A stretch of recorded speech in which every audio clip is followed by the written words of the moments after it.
Yeah, yeah, yeah. Yeah, yeah, yeah. Que je suis un juriste, et ça à peu près tout le monde le sait, un juriste africain épris d'universel, voilà. Je pense que la formule juriste africain, parce que d'abord je suis né en République centrafricaine, aujourd'hui j'ai la nationalité centrafricaine et française, accessoirement. Je suis né en République centrafricaine, j'ai été formé, j'ai poursuivi mes études, et je dirais que mon enracinement, mes racines, quant à la formation, se trouvent à Bangui.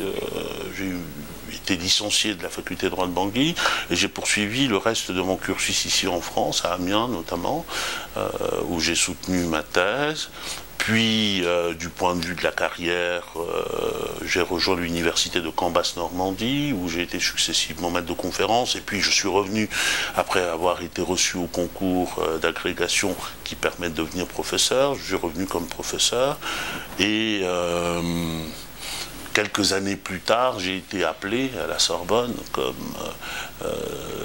chacun ne sait peut-être pas. Il y a deux universités ici en France, Paris 1 et Paris 2, la Sorbonne et Assas, qui ne jouent pas le jeu du concours et qui appellent les personnes dont ils croient que leurs compétences peuvent concourir à relever leur notoriété. Donc j'ai été appelé à la Sorbonne, je suis arrivé en 2011. Donc voilà pour le cursus globalement, et je dirais que j'ajouterais simplement qu'au cours de ce parcours, j'ai cheminé de responsabilité en responsabilité. J'étais vice-président de l'université de Caen-Basse-Normandie, j'ai été doyen de la faculté de droit de Caen, et les collègues ont accepté, ont voté le fait que je reste doyen honoraire, d'où le titre de doyen honoraire. Et puis maintenant à la Sorbonne, j'exerce deux responsabilités principalement. Je dirige l'équipe de recherche de droit social, et puis je dirige également le centre de formation continue, de formation des professionnels à la Sorbonne. Et puis enfin, je terminerai, puisque il faut sortir de l'université de temps en temps. Je coordonne également un réseau académique européen sur la question des droits sociaux.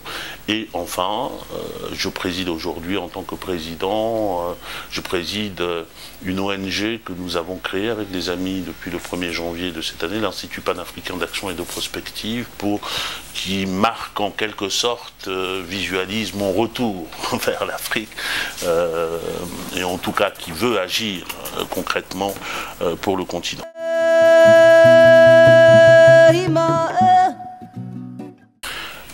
Le titre de la thèse exactement, c'était la politique extérieure de la communauté européenne en matière de droits de l'homme. Et lors de ma soutenance, c'est exactement la première question qui m'a été posée, et j'ai donné une réponse que je redonnerai ici, qui est en réalité que cette thèse, elle n'est pas inspirée du tout par des considérations européennes, elle est inspirée par mon enfance africaine dans un petit village qui s'appelle Kombo, en République centrafricaine.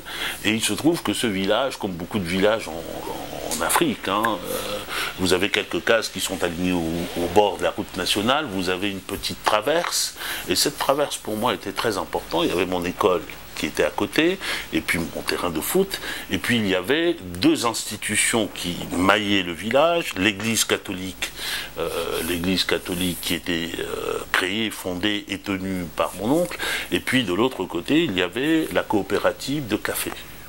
Et mon père est un cultivateur de café.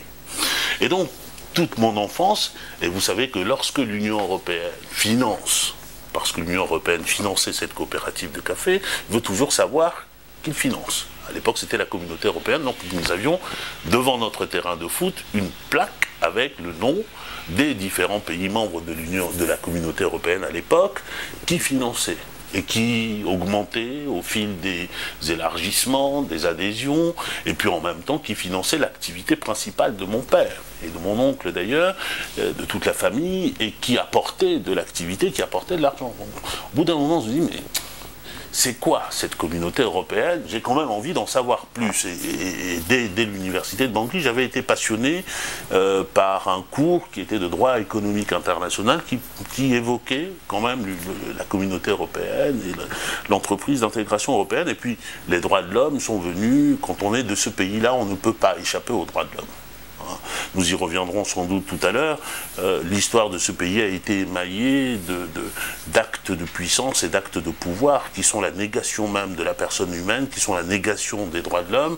Et je me suis retrouvé, comme tous les jeunes centrafricains de l'époque, et encore peut-être plus ceux qui m'ont suivi, je me suis retrouvé entraîné dans cette histoire-là. Nous, c'était la fin du règne de Bokassa, avec les manifestations d'étudiantes, et la chute de Bokassa, et donc on a vu quelques-uns de nos amis tomber, et c'est un engagement, donc dans les deux cas, c'était des engagements vraiment très, très charnels, très, très personnels, qui m'ont poussé à vouloir en savoir plus, et puis de fil en aiguille, la science s'en est mêlée, j'ai mêlé les sujets, et puis j'ai trouvé qu'à l'époque, lorsque j'ai vu mon directeur de thèse, c'était un sujet qui était improbable. Mon directeur de thèse m'avait dit cela. Il est improbable parce qu'il n'existe pas aujourd'hui de politique extérieure de la communauté européenne en matière de droits de l'homme. Je lui ai demandé l'autorisation de lui prouver le contraire, et voilà.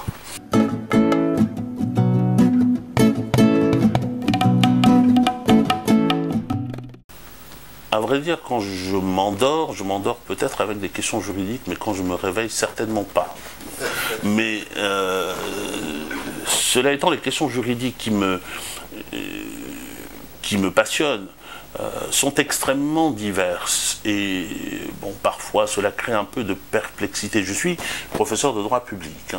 Je suis professeur de droit public, j'ai commis une thèse de droit européen, puis j'ai fait du droit international, puis j'ai écrit en droit constitutionnel, puis j'ai écrit en droit social qui est du droit privé, j'ai écrit en droit de la mer, j'ai écrit dans le domaine des droits de l'homme. Je ne peux pas dire qu'il y ait une branche du droit qui m'intéresse en particulier.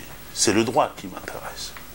Le droit en tant que tel qui m'intéresse, et il m'intéresse pas en lui-même, mais en rapport avec ce que l'on peut faire de cet outil, parce qu'après tout, pour moi, le droit reste toujours un instrument. Il reste un outil, nous sommes les servants du droit, et il faut se poser à chaque instant la question des finalités de l'action, du raisonnement, de la thèse que nous soutenons, lorsque cette thèse est appliquée à la réalité. Et moi, donc, pour répondre à votre question, c'est le droit qui m'intéresse, comme instrument, et comme instrument pour améliorer la vie des femmes et des hommes. Je crois que si le droit ne fait pas cela, il ne mérite pas son destin de sciences humaines, parce que, je le dis d'autant plus que nous sommes dans des temps où, dans les facultés de droit, y compris dans celle où j'officie, la Sorbonne, où ce qui est magnifié aujourd'hui, c'est la technique juridique.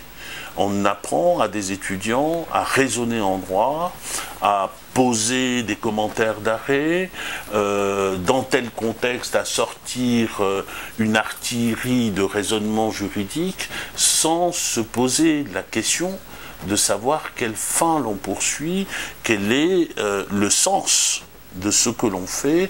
Et donc on peut avoir, et de temps en temps il m'arrive de dire aux étudiants qu'ils seraient meilleurs techniciens encore s'ils se posaient la question des fins du droit, et s'ils se posaient la question peut-être plus simplement de savoir quelle idée de droit il y a en dessous des règles et qui soutient les règles de droit.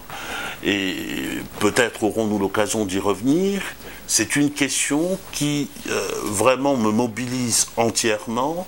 Elle me mobilise d'autant plus que je crois que notre continent africain est carencé de ce point de vue-là. Nous avons un maître.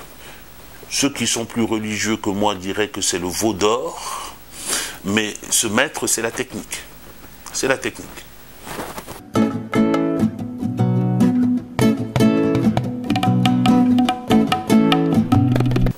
demandez de vous répondre anthropologiquement.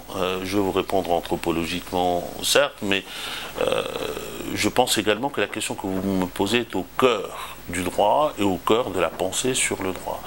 Et les constitutions africaines d'aujourd'hui, malgré la manière dont on les présente habituellement, ne sont pas les meilleures constitutions du monde. Ce sont les pires, à mes yeux. Les codes des investissements, les codes électoraux, les codes des impôts, le droit civil, le droit des sociétés, que sais-je encore, ce ne sont pas les meilleurs textes que nous avons en Afrique parce qu'ils seraient parfaits, parce qu'ils correspondraient à un modèle, ce sont les pires, parce que précisément, je suis de ceux qui pensent que en Afrique, nous avons de très grands juristes, mais que le continent dans son ensemble a raté jusqu'à présent son rendez-vous avec le droit. Son rendez-vous avec le droit, c'est l'appropriation des règles juridiques. C'est faire en sorte que les règles qui s'appliquent sur ce continent soient la manifestation de volonté de ceux qui y vivent et soient la retranscription non pas du passé, il ne s'agit pas de rester dans le passé, mais la retranscription du vouloir vivre, développer ensemble demain. Et il y a des intentions en Afrique. Nous avons également notre part à prendre à l'universel et y compris sur le terrain du droit.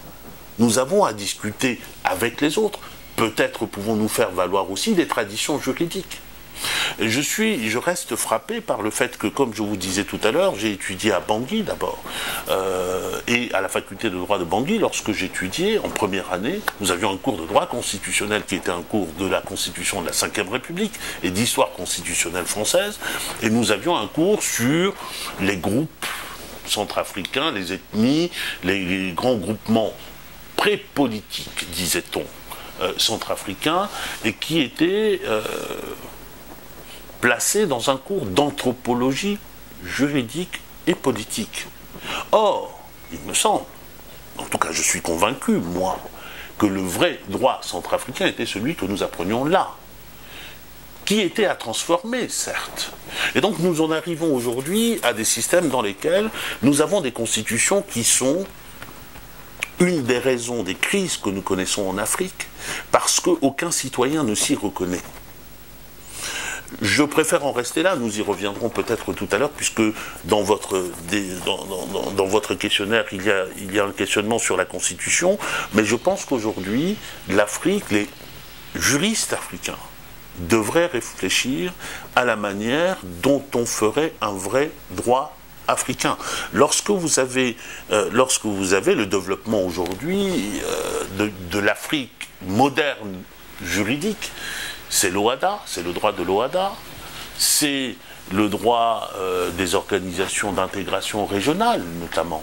Mais regardez bien, le droit de l'OHADA, il a été construit par qui? Il a été construit par des Africains, certes, mais avec un lobby occidental puissant. Pour faire quoi? Pour sécuriser le cadre des affaires. Le cadre des affaires pour qui? Pour ceux qui viennent d'Occident, pas pour les petites et moyennes entreprises africaines. Lorsque on pense notamment au droit de l'intégration, l'exemple, voire le modèle est lequel? C'est l'Union européenne, ce sont les communautés européennes et l'Union européenne, alors que nous sommes capables aussi de produire de la pensée et de produire une pensée autonome qui est la condition, à mon avis, pour entrer en relation et discuter de l'enrichissement mutuel entre les juristes.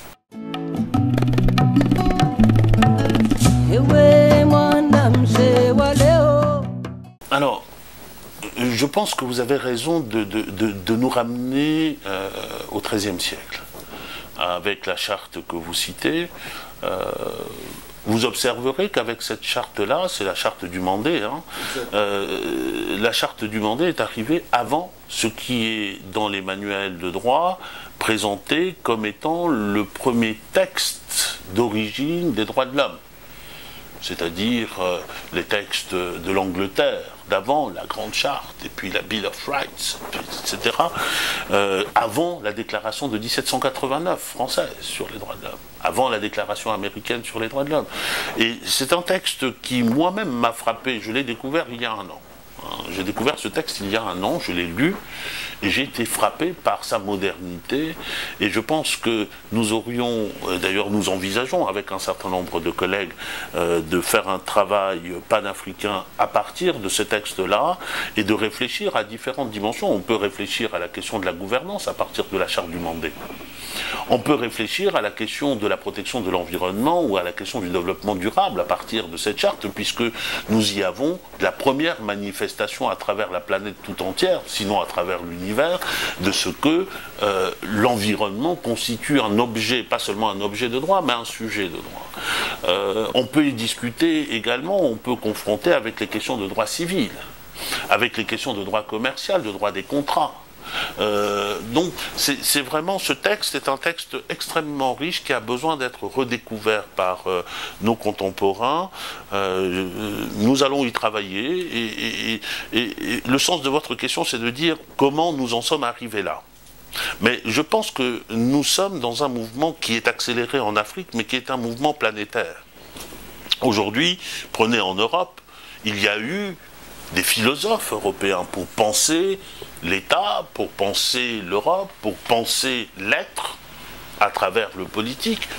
Mais aujourd'hui, nous sommes arrivés à un stade aussi d'une pauvreté intellectuelle, politique considérable. On n'a plus aujourd'hui de vrais penseurs. D'ailleurs, l'histoire de la Grèce s'explique un peu par cela. Aujourd'hui, on nous parle de pragmatisme, il n'y a plus d'idées motrices. Nous sommes en Afrique sur ce mouvement-là, mais sur un mouvement qui est accéléré par la force des choses, parce que l'Afrique est ouverte à tout vent.